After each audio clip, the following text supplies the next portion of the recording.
All right, I'm going to be brave and I'm going to talk about cultural appropriation in magic, ceremonial magic, witchcraft, whatever kind of magic you're into. And I'm going to give you my hot take, which is that there are two kinds of cultural appropriation: reasonable and unreasonable cultural appropriation. I'm going to start off with the unreasonable type of cultural appropriation. People regularly ask me, why don't you use white sage to cleanse your area? And my answer is that, well, actually, white sage is an over-harvested commodity, which is depriving the cultures where this practice originates from the resource that they need in order to perform their spiritual practices. And really, most people who are buying white sage in their local witchy shop have got no idea what they're doing. They've seen a TikTok video and they're like, yeah, buying some white sage and fanning it with a feather is going to make my area free of any negative spirits.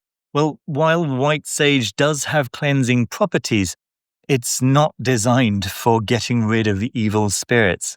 And so that's an example for me of unreasonable cultural appropriation. Hey, I understand it. I don't need to study it very deeply.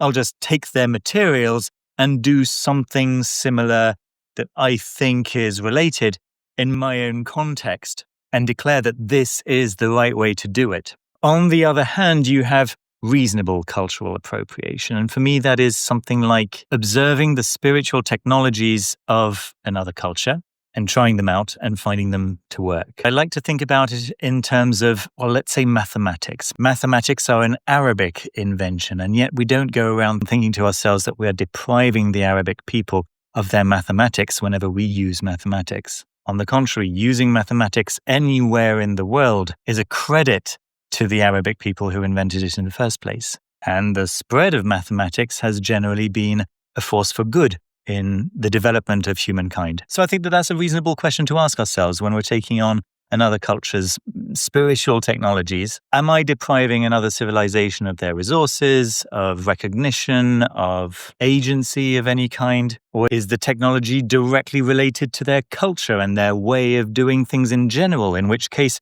it's not going to work out in my culture and with my way of doing things? Or, on the contrary, is it a general principle that seems to work no matter where you are, no matter who you are? Something like putting out a glass of water for spirits helps them to materialize their messages to you. That isn't tied to a particular culture. It isn't tied to a particular plant. It isn't tied to a particular group of spirits. And no matter where in the world this idea originated, it's a universal truth that's going to work for you.